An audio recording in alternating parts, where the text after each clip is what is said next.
ورسوله الذي أرسله الله إلى كافة الناس بشيرا ونذيرا وداعيا إلى الله بإذنه وسراجا منيرا أما بعد فأعوذ بالله من الشيطان الرجيم بسم الله الرحمن الرحيم لا يستوي منكم من أنفق من قبل الفتح وقاتل أولئك أعظم درجة من الذين أنفقوا من بعد وقاتلوا وكلا وعد الله الحسنى والله بما تعملون خبير بارك الله لنا ولكم في القرآن العظيم ونفعنا وإياكم بالآيات والذكر الحكيم اللهم صل على محمد وعلى آل محمد كما صليت على إبراهيم وعلى آل إبراهيم إنك حميد مجيد اللهم بارك على محمد وعلى آل محمد كما باركت على إبراهيم وعلى آل إبراهيم إنك حميد مجيد محترم সম্মানিত সভাপতি বর্ষিয়ান আলেম দ্বীন হযরতুল আল্লাম মাওলানা মুজিবুর রহমান হাফিজাহুল্লাহ, উপস্থিত দক্ষিণ বাংলার অন্যতম শীর্ষ দ্বীনী ইদারা দারুল উলুম খুলনার হযরত মুহতামিম সাহেব হযরতুল আল্লাম হযরত মাওলানা মুশতাক আহমদ সাহেব হাফিজাহুল্লাহ, অন্যান্য দিগার উলামায়ে কেরাম, বয়োজ্যেষ্ঠ আমার মুরব্বী সাহেবান, সমবেত ইসলাম প্রিয় কোরআন প্রেমিক নবী প্রেমিক তাওহীদি মুসলমান ভাই ও বন্ধুগণ, আল্লাহ পাক রব্বুল আলামিনের শুকরিয়া আদায় করি যে মহান রব্বুল আলামিন আমাদেরকে এই মুবারক দিনী জলসায় উপস্থিত হওয়ার তৌফিক দান করেছেন। রব্বে করিমের বড়ই মেহেরবানি।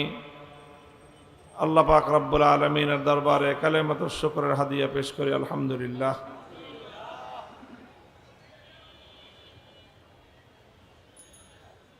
বন্ধুগণ, আল্লাহ পাক রব্বুল আলামিন যে কোনো একজন মানুষের ব্যক্তিগত জীবনের কিছু গুরুত্বপূর্ণ পর্ব আল্লাহ সৃষ্টি করে দেন। এটা আল্লাহ পাক রব্বুল আলামিনের ফিতরতের নিজাম, একটা সৃষ্টিগত আল্লাহ পাক রব্বুল আলামিনের একটা কুদরতি ব্যবস্থাপনা, যে মানুষের জীবনে এমন এমন সময় আসে, সেই সময়গুলোতে মানুষের সিদ্ধান্ত মানুষের জীবনে অনেক বেশি প্রভাব সৃষ্টি করে। এটা একজন মানুষের ব্যক্তিগত জীবনেও ঘটে। ওই গুরুত্বপূর্ণ সময়গুলোতে কোনো মানুষ যদি সিদ্ধান্ত নিতে ভুল করে, তাহলে সেই ভুলের খেসারত তাকে অনেক দীর্ঘ দিতে হয়। সঠিক সিদ্ধান্ত গ্রহণ করতে পারলে তার অনেক সুফল ভোগ করতে পারে, অনেক সাফল্য অর্জন করতে পারে। আবার সিদ্ধান্ত নিতে ভুল করলে তাকে তার খেসারত গুনতে হয় অনেক বেশি। এটা একটা মানুষের ব্যক্তিগত জীবনেও হয়। একটা মানুষ যখন ব্যক্তিগত জীবনে সে যখন তার শিক্ষা জীবন শুরু করবে, তখন সেই শিক্ষা জীবনের সময় কোন পথে কোন দিকে পা বাড়াবে কেমন শিক্ষা প্রতিষ্ঠানে সে পড়াশোনা করবে, কোন সাবজেক্টে সে পড়বে, এই বিষয়গুলো তার জীবনে খুব গুরুত্বপূর্ণ একটা সিদ্ধান্তের বিষয়। একজন শিক্ষার্থী, তার অভিভাবক, তারা যদি এই সময় সঠিক সিদ্ধান্ত নিতে পারে, এটা তার পরবর্তী জীবনে অনেক প্রভাব সৃষ্টি করে। শিক্ষা জীবন শেষে যখন একজন মানুষ কর্মজীবনে পদার্পণ করবে, তখন সে কর্মজীবনে কি কাজে সে যোগদান করবে, কি হবে তার প্রফেশন, কি হবে তার পেশা, এটাকে যদি সে সুন্দরভাবে চয়েস করতে পারে সঠিকভাবে, তাহলে এটা তার পরবর্তী জীবনকে সমৃদ্ধ করে। ভুল করলে খেসারত গুনতে হয়। এগুলোকে বলা হয় জীবনের টার্নিং পয়েন্ট, মানুষের জীবনের বাক বদলের মুহূর্ত। এই সময়গুলোতে ভুল করা চলবে না। এই সময়গুলোতে একজন মানুষ ব্যক্তি জীবনে ভুল করলে এটা তার জীবনব্যাপী তার অনেক বেশি খেসারত দিতে হয়, অনেক তাকে এর ভোগান্তি পোহাতে হয়। এটা একজন ব্যক্তির জীবনে যেরকম কথাটা সত্য, ঠিক তদ্রূপ একটি জাতি এবং একটি সম্প্রদায়ের জীবনেও এই কথাটি চূড়ান্তভাবে সত্য।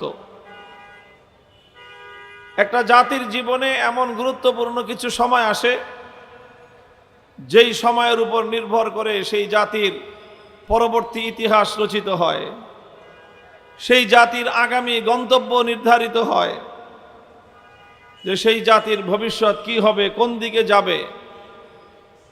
জাতি যদি সেই সময়গুলোতে সঠিক সিদ্ধান্ত গ্রহণ করে,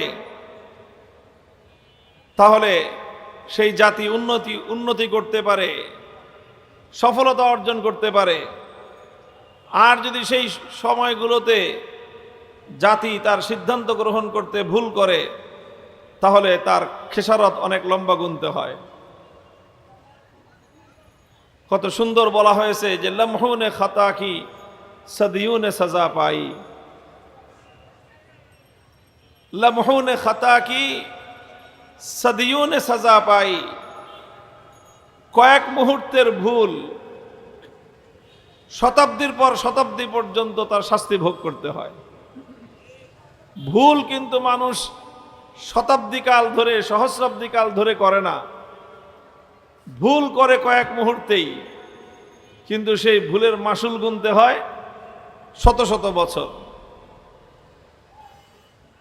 মোহতারাম হাজিরিন, ইসলামের ইতিহাস যদি আমরা পড়ি, নবী আকরাম সাল্লাল্লাহু আলাইহি ওয়াসাল্লামের ইতিহাস, সিরাতের ইতিহাস, ইসলামের সোনালী যুগের ইতিহাস যদি আমরা অধ্যয়ন করি, তাহলে সেখানেও আমরা এমন কিছু ঐতিহাসিক মুহূর্তের সন্ধান পাই, যেই সময়গুলোতে ইসলাম এবং মুসলমানরা, মুসলিম জাতির নেতৃত্ব সঠিক সিদ্ধান্ত গ্রহণ করেছিল, ফলে তার সুফল অনেক দূর পর্যন্ত বিস্তৃত হয়েছে।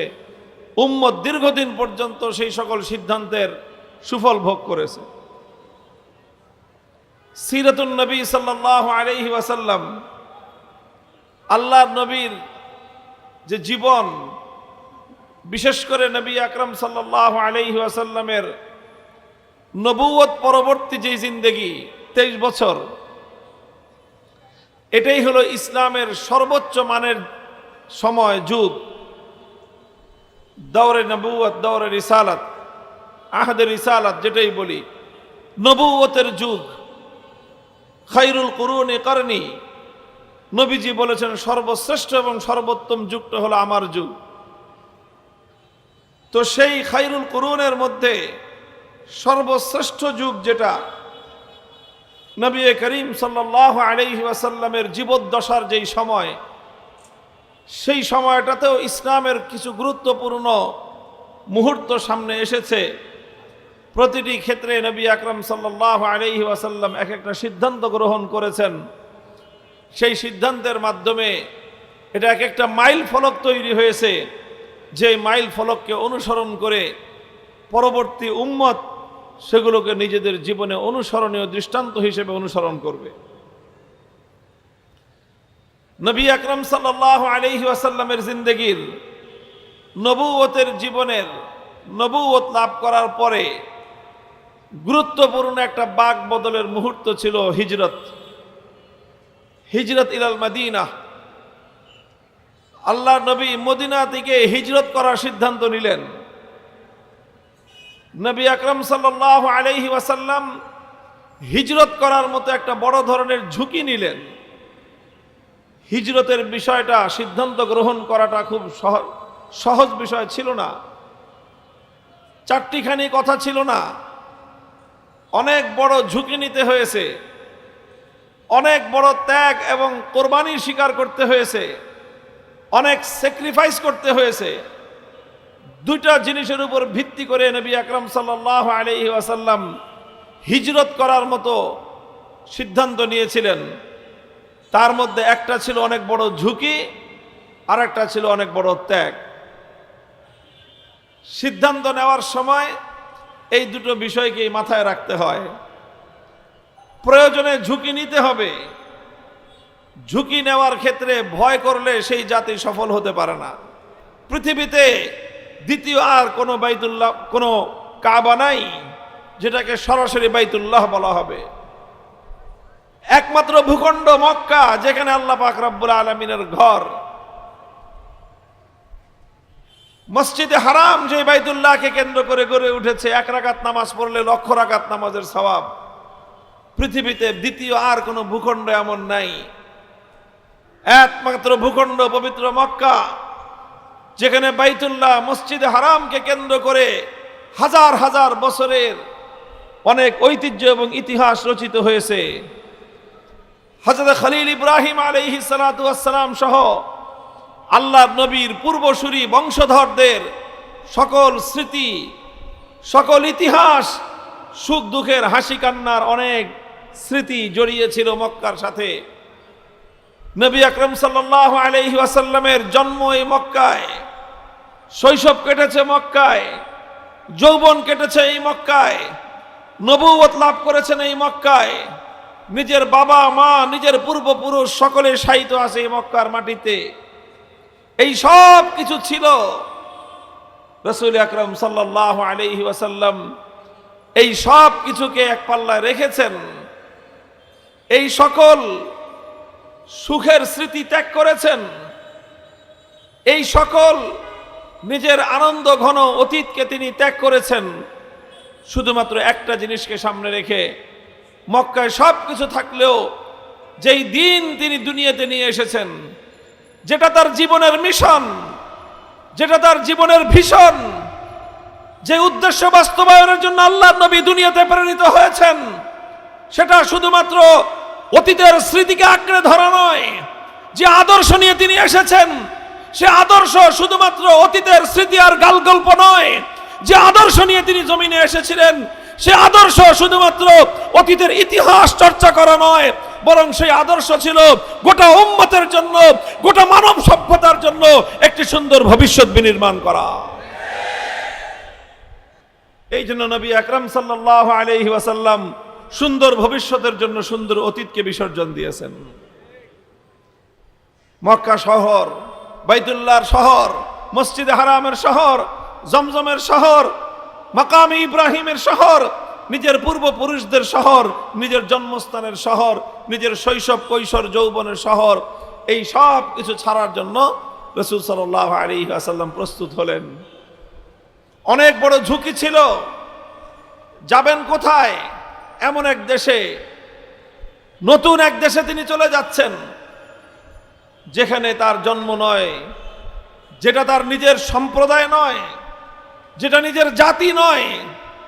কিন্তু তারা আশ্বাস দিয়েছে, আল্লাহর নবীর মিশনকে তারা নিজেদের মিশন বানিয়ে নিয়েছে। যাদের সাথে হয়তো রক্তের সম্পর্ক না থাকতে পারে, কিন্তু তাদের সাথে আদর্শের সম্পর্ক। ইসলামের পরবর্তী ইতিহাস সোনার মদিনাকে কেন্দ্র করে রচিত হয়েছে। ইসলামে আজ পর্যন্ত সোনার মদিনার যেই গুরুত্ব, পৃথিবীর আর কোন শহরের সেই গুরুত্ব নাই। আল্লাহর নবীর আনিত ইসলামের দ্বারা পরিচালিত হচ্ছিল না। সেখানে আল্লাহ নবী হিজরত করে মদিনায় গেলেন। 10 বছরের মাথায় আল্লাহর নবী শুধু মদিনা নয়, বরং 12.5 লক্ষ বর্গ মাইল এরিয়া এমন শান্তি এবং নিরাপদ কায়েম করেছিলেন, 12.5 লক্ষ বর্গ মাইল এরিয়া জুড়ে আল্লাহর পয়গম্বর তার আনিত দ্বীন এবং ইসলামকে এমন ভাবে কায়েম করেছিলেন, 12.5 লক্ষ বর্গ মাইল জুড়ে খেলাফতের শাসন কায়েম হয়েছিল, ইসলামী হুকুমত বাস্তবায়িত হয়েছিল। শহরের পর শহর দূরে 12.5 লক্ষ বর্গ মাইল ইসলামী হুকুমতের আওতায় আল্লাহর নবী এনেছিলেন।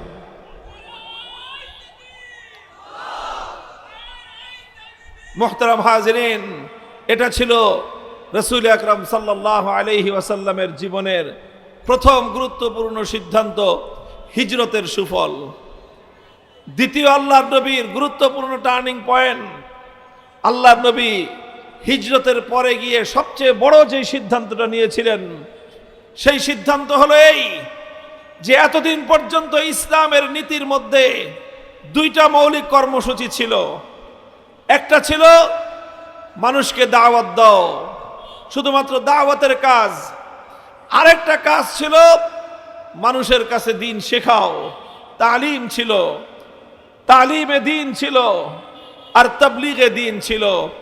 দ্বীনের দাওয়াত ছিল আর দ্বীনের তালিম এবং দ্বীনের শিক্ষা ছিল। নবী আকরাম সাল্লাল্লাহু আলাইহি ওয়াসাল্লাম মদিনায় গিয়ে সেখানে একটা অনুকূল পরিবেশ তৈরি হওয়ার পরেই সর্বপ্রথম আল্লাহর নবী সিদ্ধান্ত গ্রহণ করলেন শুধুমাত্র দাওয়াত এবং তালিমের মাধ্যমে নবীজির আনিত মিশন, নবী যেই মিশন নিয়ে দুনিয়াতে আগমন করেছেন সেই মিশন সাকসেসফুল হবে না, সেই মিশন পরিপূর্ণ সফল হবে না। এই জন্য আল্লাহ রাসূল সাল্লাল্লাহু আলাইহি ওয়াসাল্লাম মদিনায় এসে দ্বিতীয় বড় সিদ্ধান্ত গ্রহণ করলেন। সেটা হলো ইসলামের মৌল কর্মসূচির মধ্যে আরেকটি নতুন ধারা তিনি সংযুক্ত করলেন। তিনি আরেকটি নতুন করে মূল কর্মসূচি হাতে গ্রহণ করলেন। ইসলামের তালিম এবং তাবলীগের সাথে সাথে তৃতীয় আরেকটা কাজ উম্মতের হাতে তুলে দিলেন, সেটার নামই হলো জিহাদ, সেটার নামই হলো আল্লাহর দ্বীনকে বিজয়ী করার কর্মসূচি। আমরা এটাকে বলি যে তালিমে দ্বীন ছিল, তাবলীগে দ্বীন ছিল, দ্বীনের শিক্ষা ছিল, দ্বীনের দাওয়াত ছিল। আল্লাহ রাসূল সাল্লাল্লাহু আলাইহি ওয়াসাল্লাম মদিনায় আসার পর এবার দ্বীনের দাওয়াত আর দ্বীনের শিক্ষার পাশাপাশি দ্বীনকে বিজয়ী করবার এই মেহনত তিনি তার কর্মসূচির মধ্যে সংযুক্ত করলেন। তালিমে দ্বীন, তাবলীগে দ্বীনের পাশাপাশি তাগলিবে দ্বীন, দ্বীনকে গালেব করার মেহনত রাসূল সাল্লাল্লাহু আলাইহি ওয়াসাল্লাম সংযুক্ত করলেন। এটা ছিল আল্লাহর নবীর জিন্দেগিতে একটা বড় টার্নিং পয়েন্ট, ইসলামের একটা গুরুত্বপূর্ণ টার্নিং পয়েন্ট। নবী আকরাম সাল্লাল্লাহু আলাইহি ওয়াসাল্লাম এই তাগলিবে দ্বীনের কর্মসূচি যখন যুক্ত করলেন, দ্বীনকে বিজয়ী করবার কর্মসূচি যখন ইসলামের মধ্যে যুক্ত করলেন, ইসলামের শক্তি বৃদ্ধি পেল, ইসলাম একটা শক্তিশালী ধর্মে পরিণত হলো, মুসলমান এক শক্তিশালী জাতিতে পরিণত হলো। মুসলমানদের সামনে বিভিন্ন চ্যালেঞ্জ আসলো, আল্লাহ নবী জিহাদের মাধ্যমে সেই চ্যালেঞ্জগুলোকে তিনি মোকাবেলা করলেন। আল্লাহ নবী সিদ্ধান্ত গ্রহণ করলেন একে একে শত্রুদের সমস্ত ষড়যন্ত্রকে মোকাবেলা করবার সিদ্ধান্ত, শুধুমাত্র জুলুম সহ্য করবার সিদ্ধান্ত নয়। আল্লাহ নবী বদরের রণাঙ্গনে জিহাদ করলেন, মাত্র 313 জন নিয়ে 1000-এর মোকাবেলায় জিহাদ করলেন। উহুদের ময়দানে 700 জন নিয়ে 1000-এর মোকাবেলায় যুদ্ধে অবতীর্ণ হলেন। খন্দকের রণাঙ্গনে 3000 যোদ্ধা নিয়ে 10,000-এর বাহিনীকে মোকাবেলা করলেন। একটার পর একটা যুদ্ধ চলল। মদিনার ভিতরে ইহুদিদের সঙ্গে একটার পর একটা লড়াই করলেন। বনু কাইনুকায়ের সাথে যুদ্ধ হলো, বনু নজিরের সাথে যুদ্ধ হলো, বনু কুরাইজার সাথে যুদ্ধ হলো। আমার নবী যুদ্ধের পর যুদ্ধ করলেন। সোনার মদিনার মসজিদ নববীতে তালিম আর দাওয়াতের মেহনত চলল। জিহাদের রণাঙ্গনগুলোতে, জিহাদের রণাঙ্গনগুলোতে, জিহাদের ময়দানগুলোতে জিহাদ চলল। 7 এবং 8 বছরের মাথায় আল্লাহর নবী মুহাম্মদ আরবি সাল্লাল্লাহু আলাইহি ওয়াসাল্লাম ঐতিহাসিক মক্কা বিজয়ের দ্বার প্রান্তে উপনীত হয়ে গেলেন। আমি ধাপে ধাপে ইসলামের অগ্রগতির বিষয়গুলো আলোচনা করছি।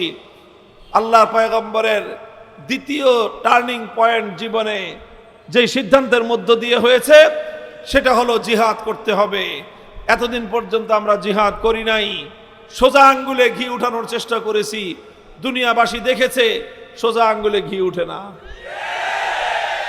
এতদিন পর্যন্ত আমরা আঙ্গুল সোজা রেখেছি, মক্কার 13 বছর অনেক চেষ্টা করেছি, হাতে ধরেছি, পায়ে ধরেছি, অনুনয় করেছি, বিনয় করেছি, এক গালে চর মারলে আরেক গাল পেতে দিয়েছি যে আরেকটা চর মারো, তবুও একটু ঘি দাও, কিন্তু কোনো কথায় ঘি উঠে নাই, কোনো কথায় দুরাচাররা কথা শুনে নাই, কোনোভাবেই তারা আল্লাহর দ্বীনকে আল্লাহর জমিনে কায়েম করবার সুযোগ দেয় নাই, ইসলামের সুশীতল শান্তির সামিয়ানা আল্লাহর জমিনে বিস্তৃত করবার কোনো সুযোগ তারা দেয় নাই। আল্লাহর নবী এটা সাব্যস্ত করার পর দ্বিতীয় সিদ্ধান্ত নিলেন হিজরতের পরেই যে ইসলাম এখন থেকে শুধুমাত্র আত্মরক্ষার দিন নয়, বরং এখন থেকে পাল্টা আঘাতের দিন শুরু হয়েছে। আঘাত করলে এবার আর কাউকে ছাড় দেওয়া হবে না। যে আঘাত করতে আসবে ইসলামের উপর, যে আঘাত করতে আসবে মুসলমানদের উপর, এবার তার হাত ভেঙে গুড়িয়ে দেওয়া হবে, এখন থেকে পাল্টা আঘাত করা হবে।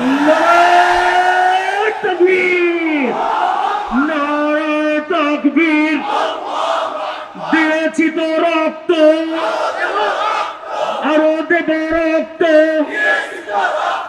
বাংলাদেশ খেলাফত মজলিস জিন্দাবাদ জিন্দাবাদ। নারায়ে তাকবীর। মুহতারাম হাজিরিন, রাসূল সাল্লাল্লাহু আলাইহি ওয়াসাল্লামের জিন্দেগীর, নবী আকরাম সাল্লাল্লাহু আলাইহি ওয়াসাল্লামের জীবনের তৃতীয় গুরুত্বপূর্ণ সিদ্ধান্ত যেটা ছিল, তৃতীয় গুরুত্বপূর্ণ সিদ্ধান্ত ছিল সুলহে হুদাইবিয়া, হুদাইবিয়ার সন্ধি। হুদাইবিয়ার সন্ধি, হিজরত, জিহাদ এবং 3 নম্বর সিদ্ধান্ত ছিল আল্লাহর নবীর হুদাইবিয়ার সন্ধি। হুদাইবিয়ার ইতিহাস আমরা জানি। নবী আকরাম সাল্লাল্লাহু আলাইহি ওয়াসাল্লাম পবিত্র মক্কা থেকে 1400 সাহাবায়ে কেরামের জামাত নিয়ে এসেছিলেন মক্কায়। উদ্দেশ্য ছিল উমরা করবেন, উদ্দেশ্য ছিল উমরা করবেন। কিন্তু মক্কার কুরাইশ, কাফেররা, মুশরিকরা নবীজিকে বাধা দিল। সেখানে একটা যুদ্ধের পরিস্থিতি তৈরি হলো। নবী আকরাম সাল্লাল্লাহু আলাইহি ওয়াসাল্লাম সাহাবায়ে কেরামের কাছ থেকে শপথ গ্রহণ করেছিলেন যে উদ্দেশ্য সাধন করার জন্য, মঞ্জিল পর্যন্ত পৌঁছার জন্য হয় আমরা উদ্দেশ্য সাধন করব, না হয় জীবনের পতন ঘটাবো। হয় আমরা আমাদের লক্ষ্য উদ্দেশ্য হাসিল করব, আর না হয় আমরা এখানে জীবন দিয়ে লড়াই করব, কিন্তু আমরা পিছপা হব না। এইরকম একটা কঠিন অবস্থার মুখোমুখি ছিলেন আল্লাহ রাসূল সাল্লাল্লাহু আলাইহি ওয়াসাল্লাম। কিন্তু সেখানে আমরা জানি, হুদাইবিয়ার ইতিহাস পর্যালোচনা করলে দেখা যায় নবী আকরাম সাল্লাল্লাহু আলাইহি ওয়াসাল্লাম হুদাইবিয়ার যুদ্ধের সময়, হুদাইবিয়ার এই ঘটনাকে, তালেবে ইলম ভাইরা আছেন, হুদাইবিয়ার এই ঘটনাকে ইতিহাসের মধ্যে 3টি নামে আখ্যায়িত করা হয়। 1 নম্বর হলো এটাকে বলা হয় উমরাতুল হুদাইবিয়া, হুদাইবিয়ার উমরা। 2 নম্বর এটাকে বলা হয় গজওয়াতুল হুদাইবিয়া, হুদাইবিয়ার যুদ্ধ। 3 নম্বর এটাকে বলা হয় সুলহুল হুদাইবিয়া, হুদাইবিয়ার সন্ধি। একটা ঘটনার নাম কয়টা? 3টা নাম। হুদাইবিয়ার উমরা, হুদাইবিয়ার যুদ্ধ, হুদাইবিয়ার সন্ধি। এক ঘটনার 3 নাম কেন? ঘটনার 3 নাম হওয়ার কারণ হলো এই, প্রথমে আল্লাহর নবী উমরার উদ্দেশ্যে এসেছিলেন, এই জন্য এটাকে বলা হয় উমরাতুল হুদাইবিয়া। এরপরে যখন তারা বাধা দিল এবং তারা হযরত ওসমান রাদিয়াল্লাহু তাআলা আনহুকে মক্কার মাটিতে ওনাকে অবরুদ্ধ করে ফেলল, আল্লাহর নবী সাহাবায়ে কেরামের কাছ থেকে যুদ্ধের শপথ গ্রহণ করেছিলেন। সাধারণ শপথ নয়, আমরণ যুদ্ধ করার শপথ। হয় আমরা সব মারা যাব, আর না হয় আমরা আমাদের ভাই ওসমানের হত্যার প্রতিশোধ গ্রহণ করে ছাড়ব। যুদ্ধের পরিস্থিতি তৈরি হয়েছিল, এই জন্য এটাকে বলা হয় গজওয়াতুল হুদাইবিয়া। কিন্তু শেষমেশ উমরাও করা হয় নাই, যুদ্ধও করা হয় নাই, হয়েছিল সন্ধি করা হয়েছিল। এই জন্য চূড়ান্তভাবে এই ঘটনার নামকরণ করা হয় সুলহুল হুদাইবিয়া। হুদাইবিয়ার সন্ধি, হুদাইবিয়ার সন্ধির মাধ্যমে নবী আকরাম সাল্লাল্লাহু আলাইহি ওয়াসাল্লামের জীবনের সবচেয়ে গুরুত্বপূর্ণ, সবচেয়ে তাৎপর্যময় এবং সবচেয়ে প্রজ্ঞাময় রাজনৈতিক সিদ্ধান্ত গ্রহণ করেছিলেন। আবার বলছি, লক্ষ্য করেন, হুদাইবিয়ার সন্ধি এটা ছিল আল্লাহর নবী সাল্লাল্লাহু আলাইহি ওয়াসাল্লামের জীবনের সবচেয়ে গুরুত্বপূর্ণ, সবচেয়ে তাৎপর্যপূর্ণ এবং সবচেয়ে প্রজ্ঞাপূর্ণ রাজনৈতিক সিদ্ধান্ত। নবী আকরাম সাল্লাল্লাহু আলাইহি ওয়াসাল্লাম একজন বিচক্ষণ রাজনৈতিক নেতৃত্বের অধিকারী হয়ে একটি জাতিকে তার গন্তব্যের দিকে নিয়ে যাওয়ার জন্য, ইসলামকে বিজয়ের চূড়ান্ত শিখরে নিয়ে যাওয়ার জন্য সন্ধির মাধ্যমে ইসলাম এবং মুসলমানদের জন্য আগামীর ঐতিহাসিক বিজয়ের ভিত রচনা করেছিলেন। হুদায়বিয়ার সন্ধিতে আমরা জানি সেখানে নবী আকরাম সাল্লাল্লাহু আলাইহি ওয়াসাল্লাম বাহ্যিকভাবে দেখতে নতি স্বীকার করেছিলেন। নতি স্বীকার করে কাফেরদের সঙ্গে, মক্কার কুরাইশদের সঙ্গে তিনি সন্ধি করেছিলেন। সেখানে এমন দুটি শর্ত ছিল, সন্ধির চুক্তিনামায় এমন দুটি ধারা ছিল, যেই দুইটি ধারা মুসলমানরা কেউ মেনে নিতে পারছিলেন না, মানতে অনেক কষ্ট হচ্ছিল। একটা ধারা ছিল সেখানে যে যদি মক্কা থেকে কোনো মানুষ মুসলমান হয়ে মদিনায় চলে যায়, তাহলে সেই মুসলমানকে চাহিবা মাত্র মক্কাবাসীদের কাছে তিনি ফেরত দিতে বাধ্য থাকবেন। পক্ষান্তরে মদিনা থেকে কোনো মুসলমান যদি কাফের হয়ে মক্কায় ফিরে আসে, মক্কাবাসীরা তাকে মদিনায় ফেরত দিতে বাধ্য থাকবে না। বাহ্যিকভাবে দেখতে দেখা গেল যে একতরফা শর্ত। নবী আকরাম সাল্লাল্লাহু আলাইহি ওয়াসাল্লাম বললেন, ঠিক আছে, এই শর্ত ছাড়া যদি তোমরা চুক্তি না করো, এই শর্ত মঞ্জুর, এই শর্ত মঞ্জুর। নবীজি প্রথমেই বলেছিলেন যে আজ কুরাইশরা এমন যে কোনো শর্ত দিবে, যেই শর্তে আল্লাহর ঘর বাইতুল্লাহর ইজ্জত এবং সম্মান রক্ষা পায়, আমি সেই শর্তেই তাদের সঙ্গে চুক্তি করব, সেই শর্তেই আমি তাদের সাথে সন্ধি করব। এই শর্তের মাধ্যমে আল্লাহর ঘর বাইতুল্লাহর কোনো অসম্মান হয় না। নবীজি বললেন এই শর্ত মঞ্জুর। তারা বলল, আপনি এবার ওমরা করতে পারবেন না, আপনাকে এবার ফিরে যেতে হবে। আল্লাহর নবী বললেন, ঠিক আছে, এইবার ওমরা করব না, আগামী বছর এসে ওমরা কাজা করব, সেই শর্ত মঞ্জুর। আল্লাহর পয়গম্বর একটা একটা করে শর্ত মঞ্জুর করলেন। সাহাবায়ে কেরাম এইভাবে এমন নতি স্বীকার করে সন্ধি করতে প্রস্তুত ছিলেন না। নবী আকরাম সাল্লাল্লাহু আলাইহি ওয়াসাল্লাম অত্যন্ত দৃঢ়চেতা, সুদূর প্রসারী চিন্তার আলোকে রাজনৈতিক প্রজ্ঞা দিয়ে বিশ্লেষণ করেছিলেন যে ইসলাম এবং মুসলমানদের জন্য এখন সবচেয়ে বেশি জরুরি হলো শান্তিপূর্ণ নিরাপদ উপায়ে সারা বিশ্বময় ইসলামের দাওয়াত পৌঁছে দেওয়া। শান্তিপূর্ণ উপায়ে নিরাপদ পরিবেশে সারা পৃথিবীতে ইসলামের দাওয়াত যদি আমরা এখন পৌঁছাতে পারি, ইতিমধ্যে বিভিন্ন জিহাদের মাধ্যমে মুসলমানদের যে শক্তিটুকু অর্জন হয়েছে, যদি আমরা এখন একটা নিরাপদ পরিবেশ পাই, আমরা যদি কিছুদিন শান্তিপূর্ণ উপায়ে ইসলামের দাওয়াত পৌঁছাতে পারি, ইসলাম অনেক দূর পর্যন্ত বিস্তৃতি লাভ করবে। এবং সত্যিকার অর্থেই হুদায়বিয়ার মাধ্যমে, সন্ধির মাধ্যমে মুসলমানদের সামনে সেই সুমহান সুযোগটি তৈরি হয়েছিল। এই জন্য আল্লাহ পাক রব্বুল আলামিন মুহাম্মদ সাল্লাল্লাহু আলাইহি ওয়াসাল্লামের এই রাজনৈতিক প্রজ্ঞাপূর্ণ সিদ্ধান্তকে সমর্থন শুধু নয়, বরং আল্লাহ পাক এর ভূয়সী প্রশংসা করেছেন। আল্লাহর নবী যখন হুদায়বিয়ার সন্ধি করে মদিনার দিকে ফিরে যাচ্ছিলেন, সাহাবায়ে কেরামের মন মরা ছিল, তাদের মনের মধ্যে সীমাহীন দুঃখ ছিল যে আসলাম ওমরা করতে, আল্লাহর ঘর জিয়ারত করব, ওমরাও করতে পারলাম না। আমরা ফিরে যাচ্ছি, আবার এমন একটা সন্ধি করলাম যেই সন্ধির মধ্যে বাহ্যিকভাবে আমাদেরকে ছাড় দিতে হয়েছে, মক্কার কুরাইশরা ছাড় দেয় নাই, তা আমরা পাইলামটা কি? তাদের সকলের অন্তরের মধ্যে এরকম একটা হতাশা ছিল, দুঃখ ছিল, কষ্ট ছিল। আল্লাহ পাক রব্বুল আলামিন সাহাবায়ে কেরামের হৃদয়ে সান্ত্বনা দেওয়ার জন্য কোরআনে কারীমের সূরাতুল ফাতহ নাযিল করেছিলেন। আল্লাহ বললেন, ইন্না ফাতাহনা লাকা ফাতহাম মুবিনা। আল্লাহ বললেন যে আমি তোমাদেরকে একটা ঐতিহাসিক বিজয় দান করেছি, ঐতিহাসিক বিজয় দান করেছি। সাহাবায়ে কেরাম অনেকে তখন বুঝে নাই যে এটা বিজয় হলো কেমনে।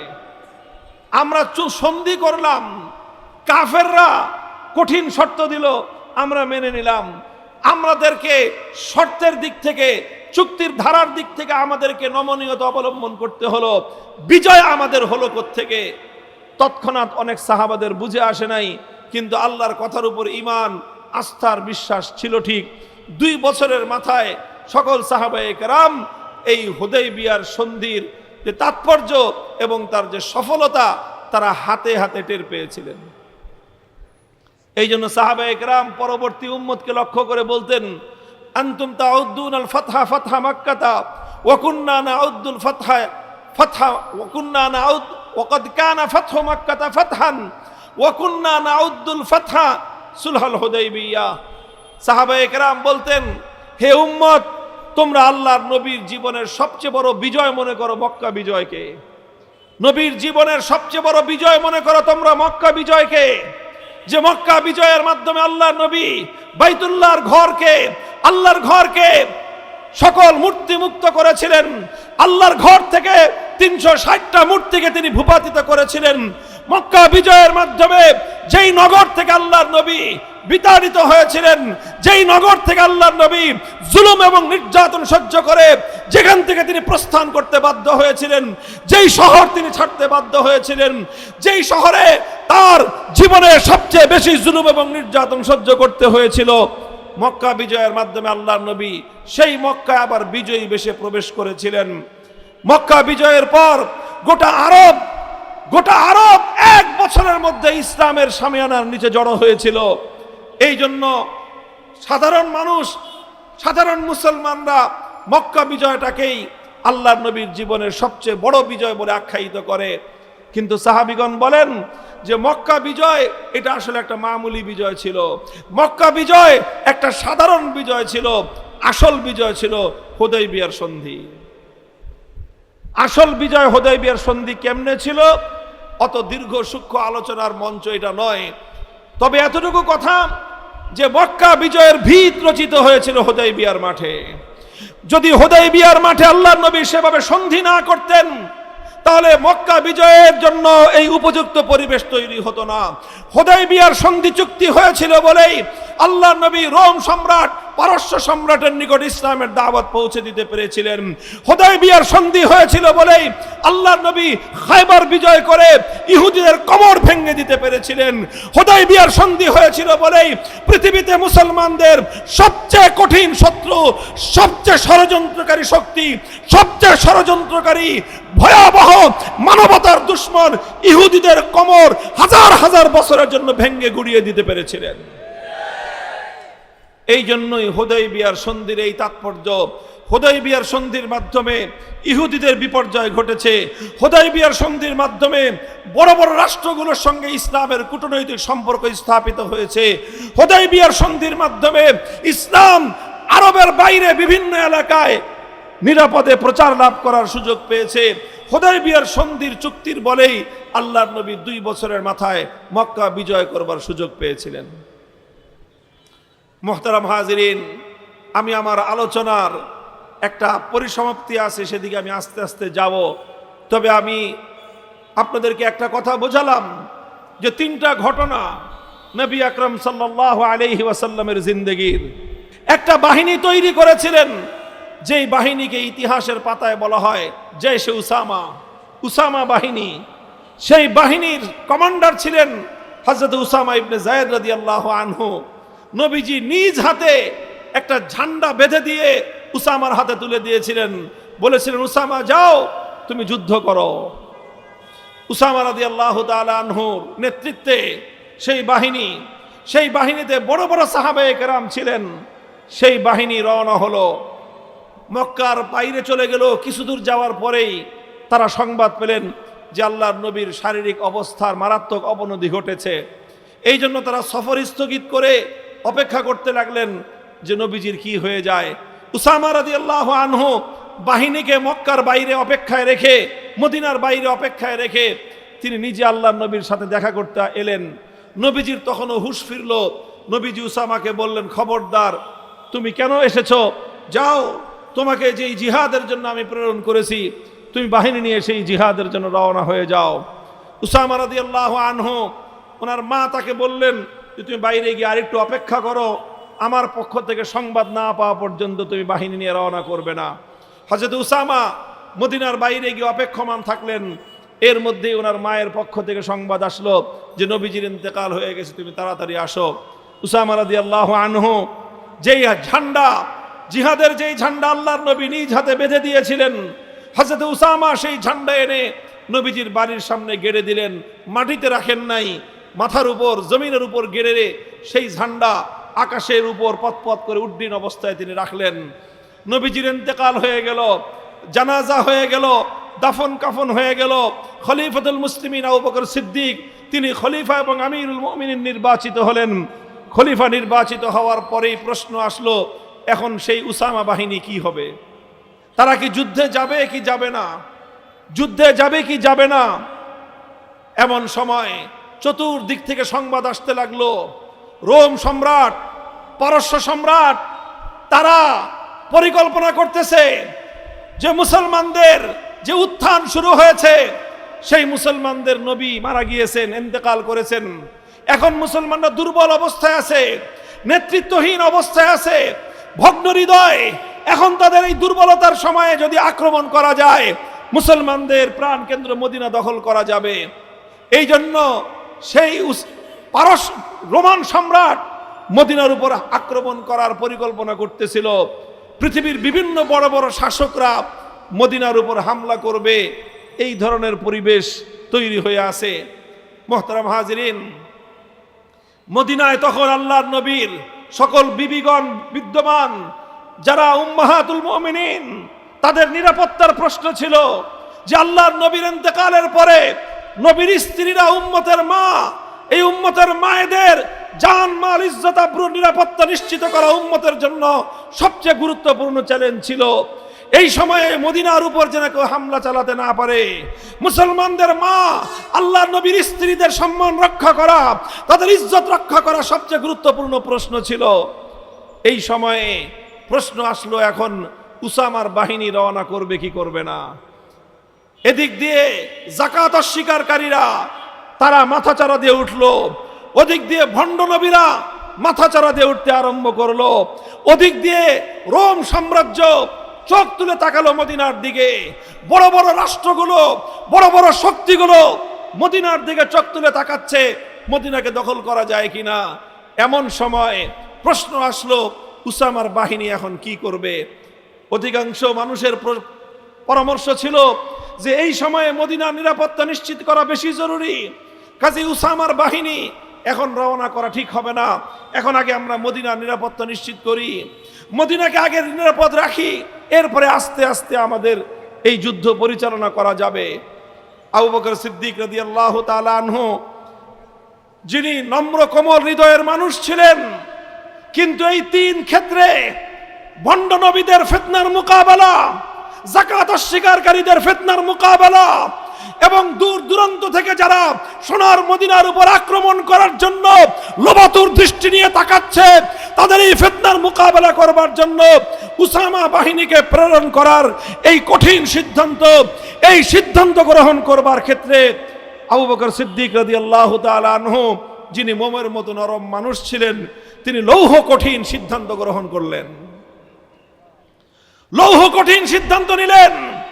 হযরতে আবু বকর সিদ্দিক রাদিয়াল্লাহু আনহু ঘোষণা করলেন, আমার নবী ইন্তেকালের আগে জীবনের অন্তিম সময়ে নিজের হাতে জিহাদের যেই ঝান্ডা নিজে বেঁধেছেন, আবু বকর সেই ঝান্ডা থেকে সেই পতাকা খুলতে পারে না। সুতরাং হে মদিনার সাহাবীরা, শুনে রেখো, তোমরা যদি কেউ উসামার নেতৃত্বে যুদ্ধে যেতে সাহস না করো, আমি আল্লাহর নামের শপথ করে বলছি, উসামা একা কমান্ডার এবং আমির হয়ে যুদ্ধে যাবে। কেউ না গেলে আবু বকর সিদ্দিক একা তার মামুর এবং তার অধীনস্থ সৈনিক হয়ে যুদ্ধে যাবে। আমরা দুজন হলো এই যুদ্ধের ঝান্ডা, এই যুদ্ধের অভিযান চলছেই চলবে। নারায়ে তাকবীর, আল্লাহু আকবার, নারায়ে তাকবীর, আল্লাহু আকবার, সাবিলুনা সাবিলুনা, আল জিহাদ আল জিহাদ আল জিহাদ আল জিহাদ, সাবিলুনা সাবিলুনা, নারায়ে তাকবীর, আল্লাহু আকবার। মুহতারাম হাজিরিন, হযরত আবু বকর সিদ্দিক রাদিয়াল্লাহু তাআলা আনহুর এই দৃঢ়তা, ওনার এই কঠোর মনোভাবের কারণে শেষ পর্যন্ত সিদ্ধান্ত হলো, ঠিক আছে, নবীজি নিজ হাতে জিহাদের যেই পতাকা তৈরি করেছেন।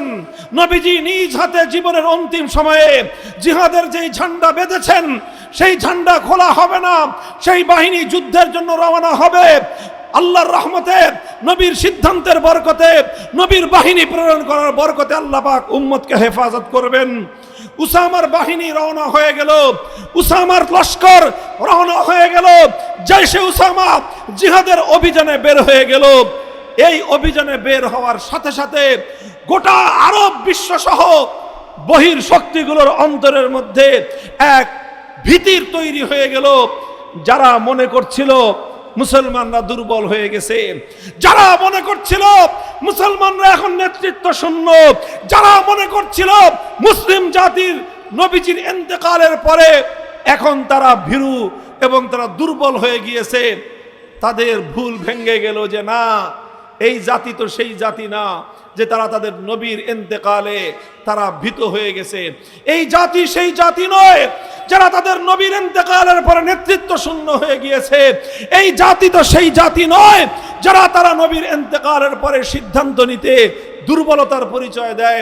এই জাতি তো সেই জাতি নয়।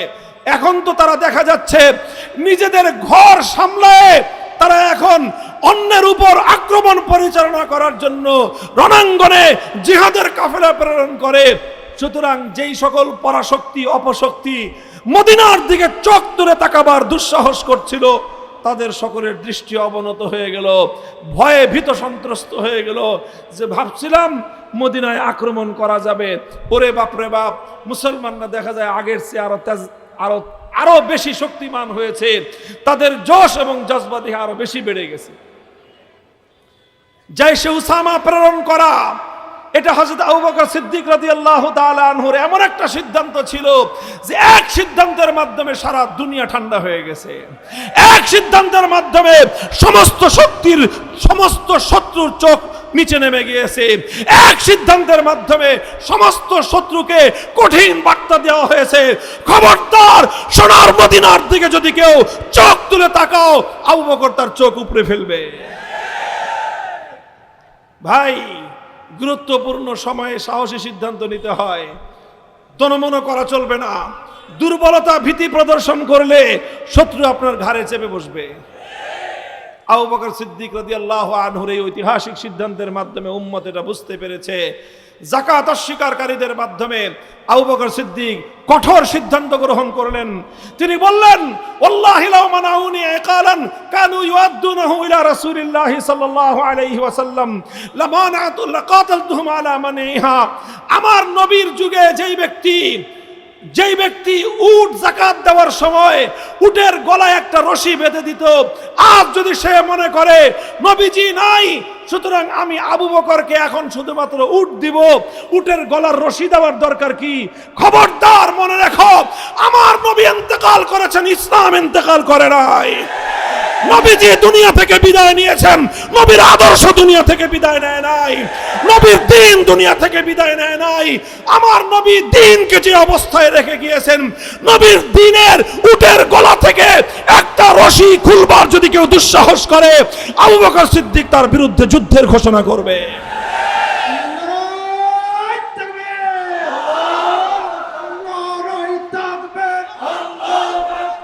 ইসলামের শত্রুরা হুঁশিয়ার সাবধান, বিপ্লব বিপ্লব, ইসলামী বিপ্লব, নারায়ে তাকবীর। তিনি যাকাত অস্বীকারীদের বিরুদ্ধে কঠোর হস্তে ফিতনা দমন করলেন। যাকাত অস্বীকারের ফিতনা নির্মূল হয়ে গেল। তিনি যদি সেদিন যাকাত অস্বীকারীদের ফিতনা যারা করেছিল, এই অস্বীকারীদের সাথে যদি তিনি নমনীয়তার কৌশল অবলম্বন করতেন, কিছুদিন পরে একদল গ্রুপ হজ অস্বীকার করত, এর কিছুদিন পরে আরেক দল গ্রুপ রোজাকে অস্বীকার করত, এরপর আরেক দল গ্রুপ তারা নামাজ অস্বীকার করত। আবু বকর সিদ্দিক সূচনাতেই কঠোর হস্তে ফিতনার দুয়ার বন্ধ করে দিয়ে কঠিন পয়গাম দিয়েছিলেন, ইসলামের মৌলিক বিধানের ক্ষেত্রে কেউ যদি কোনো ধরনের শিথিলতা প্রদর্শন করো, আজ করো কাল করো, কিয়ামত পর্যন্তের জন্য উম্মতের নেতৃত্বের জন্য একটাই বার্তা, ইসলামের মূল বিষয়ের উপর যারা আঘাত করতে আসবে তাদের বিরুদ্ধে লড়াই হবে, লড়াই হবে, লড়াই হবে। লড়াই থাকবে। আল্লাহু আকবার। আবু বকরের হাতিয়ার গর্জে উঠুক। গর্জে ওঠো আরেকবার। আবু বকরের হাতিয়ার, মামুনুল হকের হাতিয়ার গর্জে উঠুক। মামুনুল হক এগিয়ে চলো। আল্লাহ তোমার সাথে। লড়াই থাকবে। মুহতারাম হাজিরিন, দুটো গেল, দুইটা বিষয় তিনি ট্যাকেল করলেন। 3 নম্বর ফিতনা ছিল ভণ্ড নবীদের আবির্ভাব। অনেকেই মনে করতেছিল যে আপাতত একটু নমনীয়তা অবলম্বন করা হোক। আবু বকর সিদ্দিক রাদিয়াল্লাহু তাআলা আনহু বললেন যে না, ফিতনা মাথা চারা দিয়ে উঠতেছে, এখনই এই মাথা ভাঙতে হবে, আর না হয় ফিতনা যদি একবার এস্টাবলিশড হয়ে যায় ফিতনা নির্মূল করা কঠিন হবে। আবু বকর সিদ্দিক রাদিয়াল্লাহু তাআলা আনহু সাহাবায়ে কেরামের সবচেয়ে বড় জামাত গঠন করলেন। 10,000 সাহাবায়ে কেরামের বিশাল বাহিনী তৈরি করে মুসাইলামাতুল কাজ্জাবের বিরুদ্ধে ইয়ামামার যুদ্ধে তিনি রওনা করে দিলেন। 10,000 সাহাবী শহীদ হতে হলে 10,000 সাহাবী শহীদ হবে। আমার নবীর নবুয়তের খাতমে নবুয়তের সিংহাসন নিয়ে টানাটানি করবার, আমার নবীর ইজ্জতের উপর আক্রমণ করার দুঃসাহস উম্মত বরদাস্ত করবে না। লড়াই থাকবে। লড়াই থাকবে। আল্লাহু আকবার। কাদিয়ানীদের আস্তানা জ্বালিয়ে দাও, পুড়িয়ে দাও। কাফের, কাফের। কাদিয়ানীরা কাফের। কাদিয়ানীরা কাফের। কাফের, কাফের। লড়াই থাকবে। আল্লাহু আকবার। সুতরাং হযরত আবু বকর সিদ্দিক রাদিয়াল্লাহু তাআলা আনহু মুসাইলামাতুল কাজ্জাবের বিরুদ্ধে তিনি যুদ্ধের ঘোষণা দিলেন। বাহিনী রওনা হলো, যুদ্ধ হলো ইয়ামামার রণাঙ্গনে। 90,000 বেঈমানের বিরুদ্ধে 10,000 সাহাবায়ে কেরাম বীর বিক্রমে যুদ্ধ করলেন, পর্যুদস্ত করলেন। ভণ্ড নবী মুসাইলামাতুল কাজ্জাবের মাথা গুড়িয়ে দেওয়া হলো, ইসলামের ঝান্ডা সমুন্নত হয়ে গেল। একই সাথে 3 ফ্রন্টে তিনি লড়াই করলেন আবু বকর সিদ্দিক। একদিকে বহির শত্রুগুলোকে বার্তা দেওয়া হলো, খবরদার মুসলমানরা দুর্বল হয় নাই। আবু বকর সিদ্দিক ইসলামের ঝান্ডা হাতে নিয়েছেন। মুসলমানদের নবী মারা যায়, মুসলমানদের ইসলাম মরে না। তিনি যাকাত অস্বীকারীদেরকে বার্তা দিলেন যে আমাদের যত কঠিন দিন আসুক না কেন, আমরা ইসলামের মৌলিক প্রশ্নে এক চুল পরিমাণ ছাড় দিতে প্রস্তুত না। মনে রাখবেন, অনেকেই আমাদের সঙ্গে নানা রকম আলাপ পারেন, অনেক রকম গল্প করেন, অনেকে আমাদেরকে নানা রকম নসিহত করেন, বলেন যে এই সময়টা বেশি ভালো না, এখন এইটার সময়, এখন ওইটার সময়। ইসলামের মৌলিক প্রশ্নে, ইসলামের বিধিবিধানের প্রশ্নে, ইসলামের যেই সকল গুরুত্বপূর্ণ বিধান, সেই সকল বিধানের ক্ষেত্র নিয়ে এখন অতটা বাড়াবাড়ি করা সমীচীন নয়। মনে রাখেন, আমাদের কাছে আল্লাহর নবীর জিন্দেগীর সিরাতুন নবীর আদর্শ আছে, আমাদের কাছে খুলাফায়ে রাশিদিনের আদর্শ আছে। আমরা শুধুমাত্র নবী করিম সাল্লাল্লাহু আলাইহি ওয়াসাল্লামের সিরাত, খুলাফায়ে রাশিদিনের খেলাফতের রাশিদের আদর্শ, সাহাবায়ে কেরামের আদর্শ এবং নমুনা, সাহাবায়ে কেরামের আদর্শ আর নমুনা নিয়ে আমরা রাজনীতি করি, আমরা জিহাদ করি, আমরা সমাজ পরিচালনা করি, আমরা রাষ্ট্র চালাই, সব কিছু করি। জীবনের কোন ক্ষেত্রে সিরাতুন নবীর আদর্শ থেকে, জীবনের কোন ক্ষেত্রে সাহাবায়ে কেরামের নমুনা থেকে আমরা সরে যেতে একটু পরিমাণ আমরা প্রস্তুত না। আমাদেরকে যারা ডিল করবেন, আমাদের সাথে যারা কাজ করবেন, আমাদের মূলনীতিগুলো ভালো করে অধ্যয়ন করে আসবেন। আমরা কোথায় ছাড় দিতে পারবো, কোথায় ছাড় দিতে পারবো না, কথা বলেন ঠিক না বেঠিক? মুহতারাম হাজিরিন, আবু বকর সিদ্দিক রাদিয়াল্লাহু তাআলা আনহু 3টি কঠোর সিদ্ধান্ত গ্রহণ করলেন। ঐতিহাসিকরা বলেন যে আবু বকর সিদ্দিক রাদিয়াল্লাহু তাআলা আনহু পুরা উম্মত তার কাছে ঋণী, পুরা উম্মতে মুহাম্মাদিয়া সিদ্দিক আকবরের কাছে ঋণী। কারণ তিনি যদি সেই যথাসময়ে 3টি সিদ্ধান্ত তিনি যদি দৃঢ়তার সাথে গ্রহণ করতে না পারতেন, হয়তো ইসলামের ইতিহাস ভিন্নভাবে রচিত হতো। ইসলামের ইতিহাসের মধ্যে হয়তো আরো অনেক দুঃখজনক অনেক পর্ব যুক্ত হয়ে যেত। আল্লাহ পাক রব্বুল আলামিন সিদ্দিক আকবরের কবরকে জান্নাতুল ফেরদাউসের রহমতের দ্বারা ভরে দেন। আল্লাহ পাক ওনাকে আরো বেশি সম্মানিত এবং মর্যাদা দান করুন। কিয়ামত পর্যন্ত উম্মতে মুহাম্মাদিয়ার জন্য তিনি এই সকল বিষয়গুলোর ফিতনার দরজাকে এমন ভাবে তিনি নির্মূল করে গিয়েছেন, উম্মত এই ফিতনাগুলোতে কি করতে হবে, করণীয়টা কি, তার চূড়ান্ত এবং চমৎকার আদর্শ আবু বকর সিদ্দিকের কাছ থেকে পেয়ে গিয়েছে।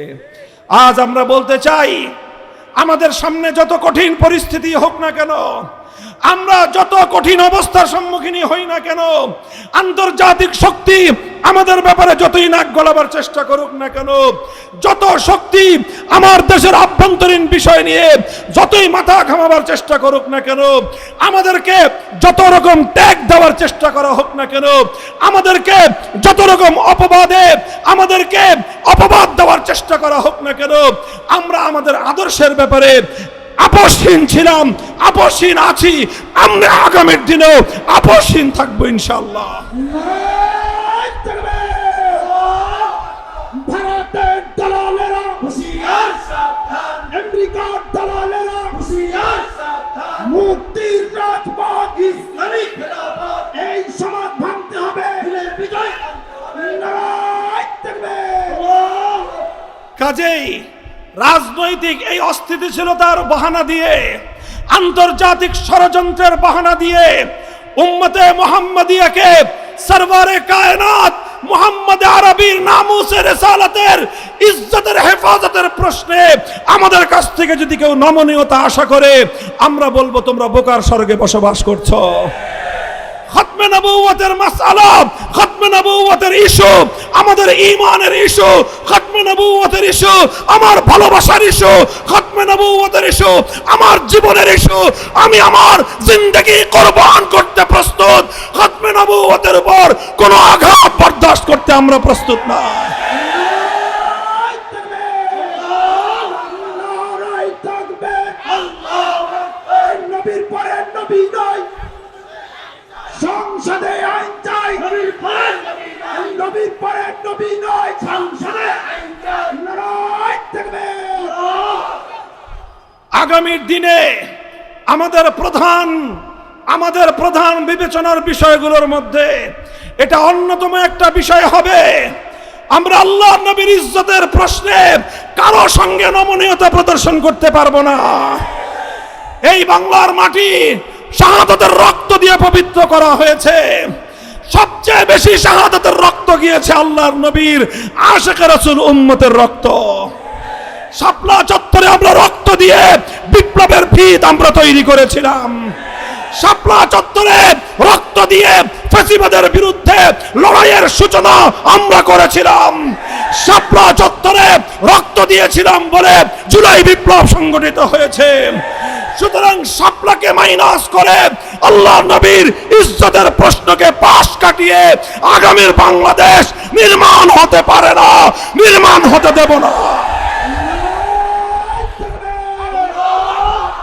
শাপলার হাতিয়ার গর্জে উঠুক আরেকবার, গর্জে উঠুক আরেকবার। শাপলার হাতিয়ার বিশ্ব নবীর অপমান সইবে না মুসলমান, নারায় তাকবীর। মুহতারাম হাজিরিন, আল্লাহর নবীর জিন্দগির তিনটা টার্নিং পয়েন্ট। আবু বকর সিদ্দিক রাদিয়াল্লাহু তাআলা আনহুর খেলাফতের শুরুতেই তিনটা টার্নিং পয়েন্ট। আমার এই বাংলাদেশের মুসলমান, তোমরাও ইতিহাসের বাগ থেকে তোমাদের ইতিহাস পড়ো।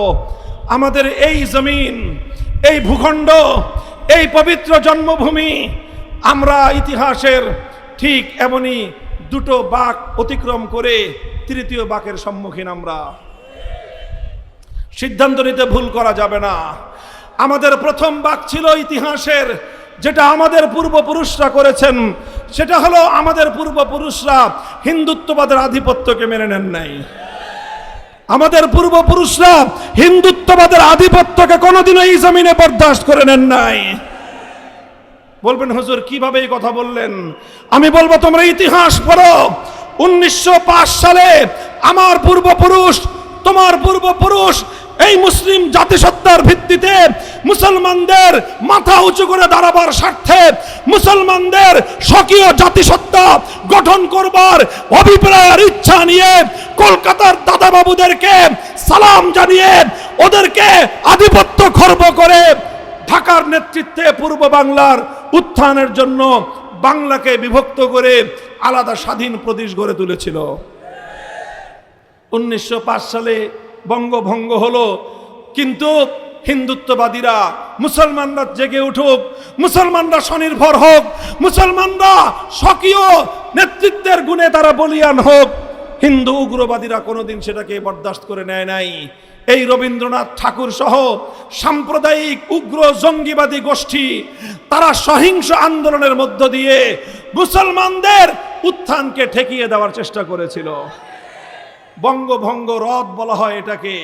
একবার আমরা বঙ্গভঙ্গ করলাম, এরপরে রবীন্দ্রনাথ গান গাইল, ওমা তোর বদন খালি মলিন হলে মরি হায় হায় রে। অর্থাৎ বাংলা ভাগ হয়ে গেলে রবীন্দ্রনাথ আর্তচিৎকার শুরু করে। বাংলা ভাগ হয়ে মুসলমানরাও যদি হিন্দুদের সঙ্গে পাল্লা দিয়ে আগে বাড়তে থাকে, রবীন্দ্রনাথের কলিজায় আগুন ধরে যায়। রবীন্দ্রনাথ বাংলাদেশের মুসলমানদের উত্থান চায় নাই।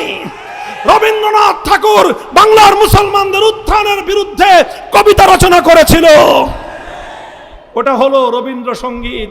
ইতিহাসের দুর্ভাগ্য আমাদের, ইতিহাসের দুর্ভাগ্য আমাদের, এ জাতির কপালে দুর্ভাগ্য।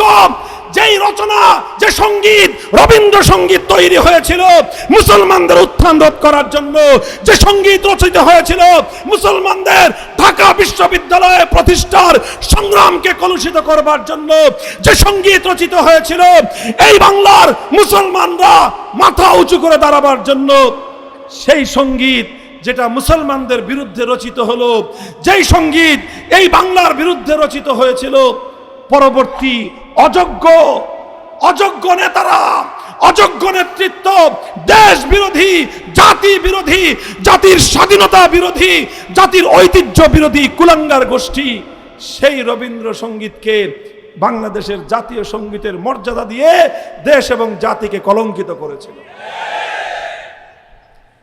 আজ এই কথাগুলো আমাদেরকে বলতে হচ্ছে। এটা আমাদের ঐতিহাসিক প্রশ্ন। কোন একটা দেশের জাতীয় সঙ্গীত সেই দেশের চেতনা পরিপন্থী হতে পারে না। জাতীয় সঙ্গীত হবে সেই জাতির চেতনার বাহী, সেই জাতির চেতনার ধারক বাহক হতে হবে।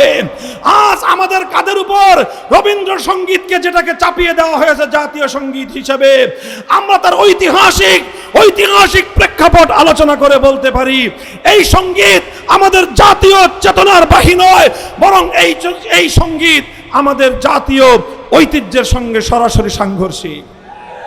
কাজে আজ নতুন বন্দোবস্তের বাংলাদেশে আমরা সব কিছু নতুন চাই।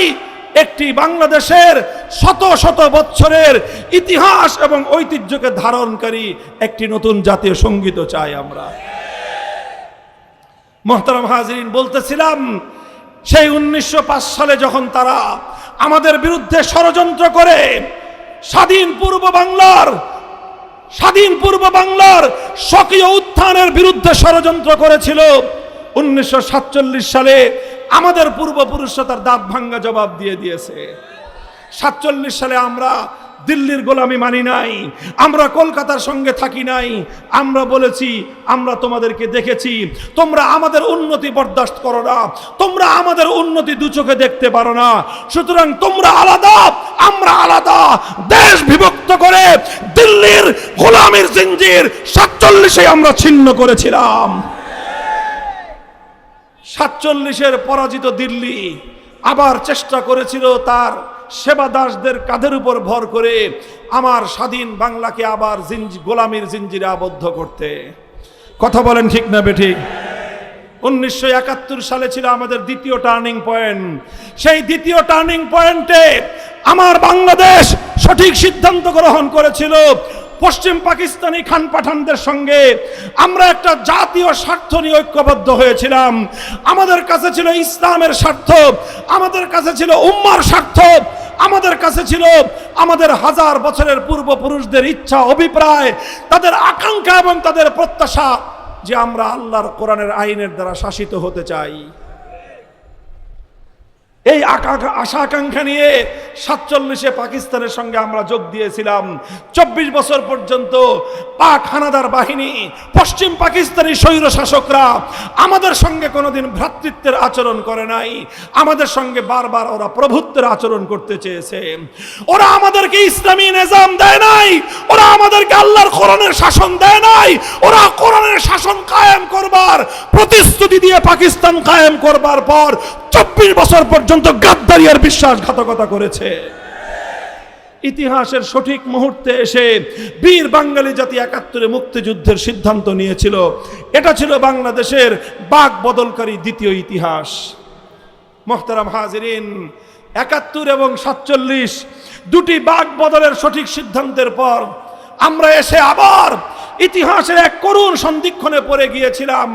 2009 সালে বাংলাদেশের ক্ষমতার মসনদে একটা সরকার অধিষ্ঠিত হয়েছিল, যেই সরকার বাংলার মানুষের স্বার্থের জন্য প্রতিষ্ঠিত হয় নাই, যেই সরকার এদেশের ইসলাম রক্ষার জন্য প্রতিষ্ঠিত হয় নাই, যেই সরকার এদেশের উন্নতির জন্য প্রতিষ্ঠিত হয়েছিল না, যে সরকার প্রতিষ্ঠিত হয়েছিল এই দেশটাকে আরেকটা দেশের করদ রাজ্যে পরিণত করবার জন্য, যেই সরকার প্রতিষ্ঠিত হয়েছিল আমার বাংলাদেশের অর্থনীতির ভিত ধ্বংস করে দিয়ে আরেকটি দেশের হাতে আমার দেশের অর্থনীতির বাণিজ্য তুলে দেওয়ার জন্য, আমার দেশের ঐতিহ্য ইসলামের গৌরব ধ্বংস করাই ছিল তার নীল নকশা। আলেম ওলামাদেরকে ধ্বংস করা, ওলামায়ে কেরামের নেতৃত্বকে ধ্বংস করাই ছিল তাদের প্রধান লক্ষ্য। এরপরে আমরা 15 বছর পর্যন্ত তাদের বিরুদ্ধে লড়াই করলাম। এই লড়াইয়ে সবচেয়ে বেশি রক্ত দিয়েছে যারা, তারা হলো শাপলা চত্বরের বীর যোদ্ধারা।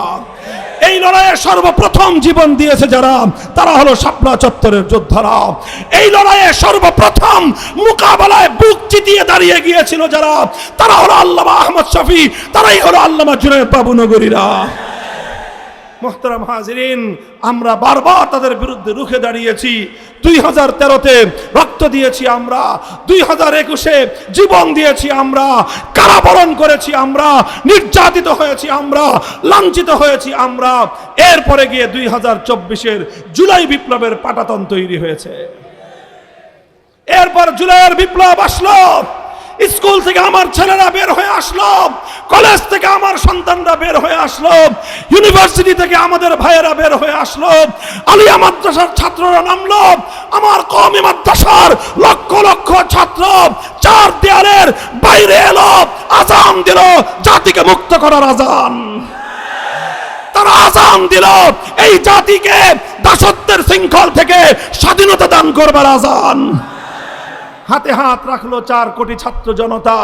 সকল বিভেদের দেয়ালগুলো তারা ভেঙ্গে গুড়িয়ে দিল, সকল বিভেদের দেয়ালগুলো তারা ভেঙ্গে গুড়িয়ে দিল।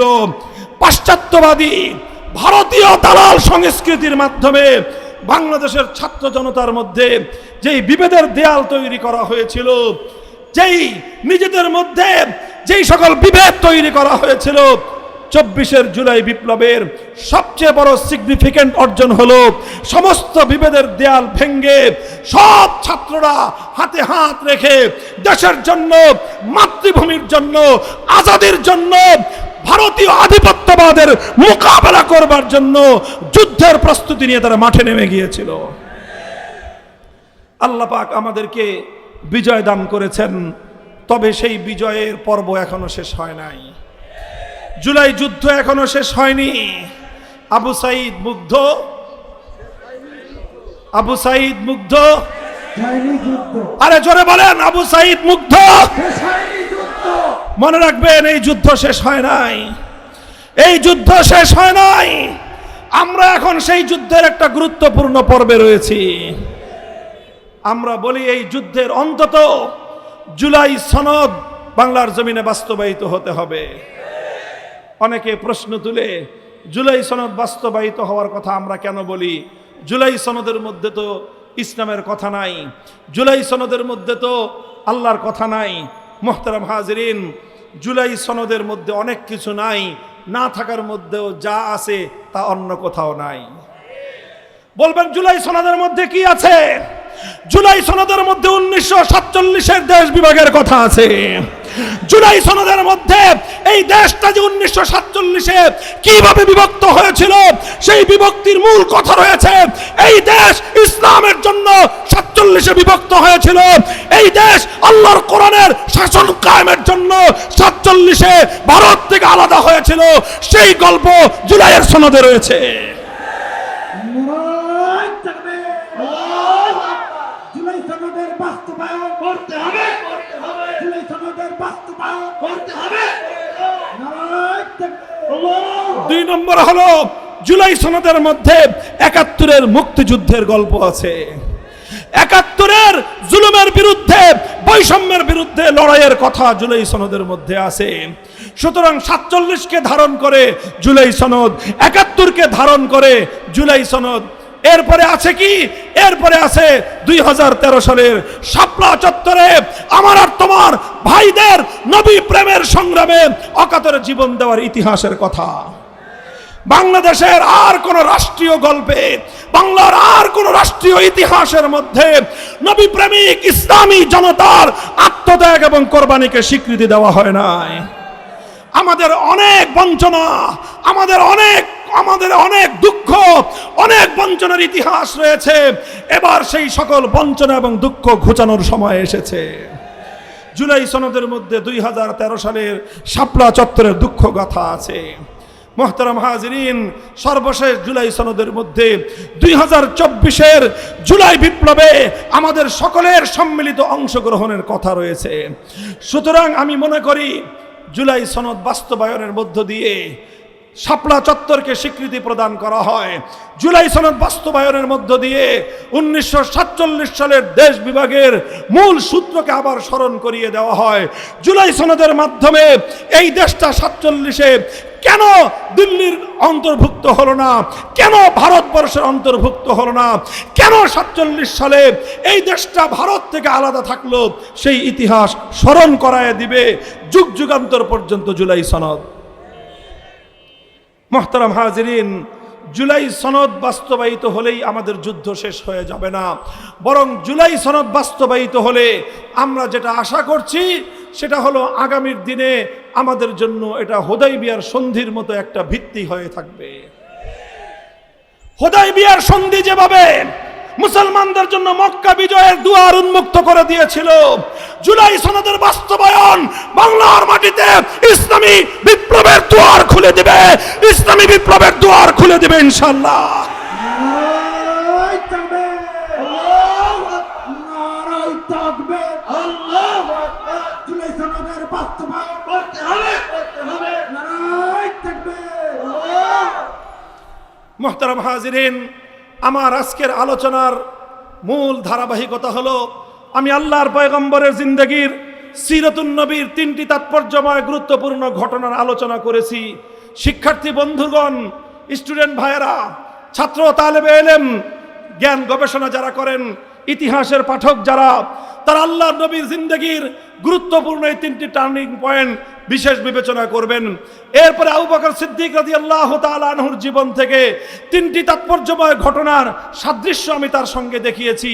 এই 2 বিষয়কে, ইতিহাসের 2টি পর্বকে সামনে রেখে আমি আমার জাতির 3টি গুরুত্বপূর্ণ ইতিহাসকে সামনে আনলাম। 1 নম্বর হলো ভারতীয় আধিপত্যবাদ থেকে 1905 সাল থেকে 1947 পর্যন্ত দীর্ঘ সংগ্রামের মধ্য দিয়ে ভারতীয় আধিপত্যবাদ, হিন্দুত্ববাদ থেকে মুক্ত হয়ে স্বাধীন স্বকীয় মুসলিম জাতিসত্তার বিকাশ এবং উন্মেষ ঘটাবার ইতিহাস। এটা হলো প্রথম টার্নিং পয়েন্ট। এক্ষেত্রে আমরা সফল ইতিহাস রচনা করেছি। দ্বিতীয় ছিল 1971-এর মহান মুক্তিযুদ্ধ, যার মাধ্যমে আমরা বার্তা দিয়েছি শুধু মুসলমান নামধারী হলেই চলবে না, শুধু ইসলামের নাম ধারণ করলেই চলবে না। যারা আল্লাহর কোরআনের শাসন কায়েম করবার স্বপ্ন দেখিয়ে, যারা আল্লাহর কোরআনের শাসন ব্যবস্থা উপহার দেওয়ার ওয়াদা এবং অঙ্গীকার করে কোরআনের শাসন কায়েম করে না, তারা আমাদের দৃষ্টিতে জাতীয় গাদ্দার, জাতীয় বেঈমান। আমার পরিষ্কার বার্তা, আগামী দিনে আমার এই বাংলার মাটিতে কোরআনের শাসন কায়েম করবার প্রতিশ্রুতি দিয়ে এমন কেউ যদি আবার পিছু টান দেওয়ার চেষ্টা করে, আমরা তাকেও পরাজিত পাক হানাদার বাহিনীর মতো জাতীয় গাদ্দার বলতে আমাদের বুক এতটুকু কেঁপে উঠবে না। কথা পরিষ্কার, এটা ছিল আমাদের ইতিহাসের 2 নম্বর বাক বদল, 2 নম্বর টার্নিং পয়েন্ট। আর 3 নম্বর টার্নিং পয়েন্টে এখন আমরা অবস্থান করতেছি, যার গুরুত্বপূর্ণ একটা পর্ব সমাপ্ত হয়েছে, আর চূড়ান্ত পর্বটা আমাদের সামনে আছে। সেই চূড়ান্ত পর্বের ইতিহাস আমি বলে যাই, সেই চূড়ান্ত পর্বের চেতনার কথা আমি তোমাদেরকে বলে যাই, সেই চূড়ান্ত পর্বের প্রস্তুতির কথা আমি তোমাদেরকে বলে যাই। আমাদের চূড়ান্ত পর্বের প্রস্তুতি হলো এটাই যে আমরা শাপলা চত্বরের ইতিহাস আগামীর বাংলায় প্রতিধ্বনিত হতে চাই। আমরা শাপলা চত্বরের ইতিহাস আগামীর বাংলাদেশ বিনির্মাণের ক্ষেত্রে সেই ইতিহাসের চর্চা দেখতে চাই। কথা বলেন ঠিক না বেঠিক? সুতরাং আগামীর বাংলাদেশে নবীর দুশ্মনী করবার কোনো স্কোপ থাকতে পারে না। আগামীর বাংলাদেশে ইসলামের সঙ্গে বিশ্বাসঘাতকতা করবার কোনো সুযোগ এবং কোনো স্কোপ থাকতে পারে না। হে বাংলার মুসলমান, হে খুলনার আমার তরুণ যুবক সন্তানেরা, তোমরা এবার একটা নতুন করে শপথ করবা। একটা নতুন করে শপথের বাক্য আমি তোমাদেরকে পড়াতে চাই। তোমরা সেই শপথ গ্রহণ করতে প্রস্তুত আছো? শপথটা হলো, হাত নামাও। শপথটা হলো এই, আমরা অনেক রঙের বাংলাদেশ দেখেছি, আমাদেরকে একবার সোনার বাংলাদেশ দেখানো হয়েছে। আমরা সোনার বাংলাদেশের গল্প শুনে বাকশালী বাংলাদেশ পেয়েছি। আমাদেরকে নতুন বাংলাদেশের গল্প শোনানো হয়েছে, পুরাণ ছাড়া নতুন কোনো কিছু আমরা পাই নাই। এরপরে আমাদেরকে সবুজ বাংলাদেশের গল্প শোনানো হয়েছে, সবুজ বাংলাদেশে ধূসর বাংলা ছাড়া আমরা কিছুই খুঁজে পাই নাই। সর্বশেষ আমাদেরকে ডিজিটাল বাংলাদেশের স্বপ্ন দেখানো হয়েছে।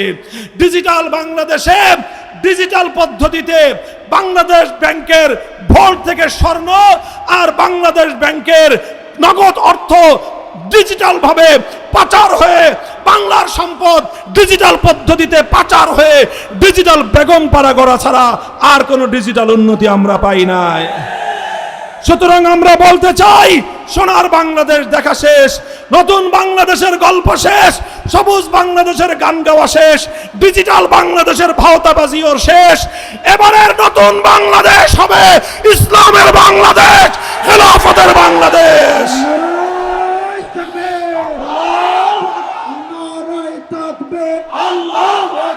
মুক্তির রাজপথ, ইসলামী খেলাফত, ইসলামী খেলাফত, মুক্তির রাজপথ। এই সমাজ ভাঙতে হবে, দিনের বিজয় আনতে হবে, দিনের বিজয় আনতে হবে। এই সমাজ ভাঙতে হবে, বিপ্লব, বিপ্লব, ইসলামী বিপ্লব। নারায়ে তাকবীর। ইসলামী বিপ্লবের জন্য প্রস্তুত আছে তো? প্রস্তুতি গ্রহণ করো। ডাক আসবে আবার অভ্যুত্থানের, ডাক আসবে আবার গণবিপ্লবের। যদি স্বাভাবিক পন্থায় না হয়, গণবিপ্লবের মাধ্যমে, গণ অভ্যুত্থানের মাধ্যমে 56,000 বর্গ মাইল থেকে আল কোরআনের সৈনিকেরা কোরআনের রাজ কায়েম করার জন্য মাথায় কাফনের কাপড় বেঁধে শহীদের ঈদগাহে যেতে হবে, শহীদের ঈদগাহে যেতে হবে।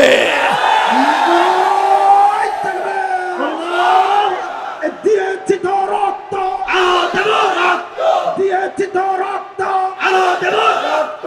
হয়তো খেলাফত, হয়তো শাহাদাত, নয়তো শাহাদাত, হয়তো খেলাফত। নারায়ে তাকবীর।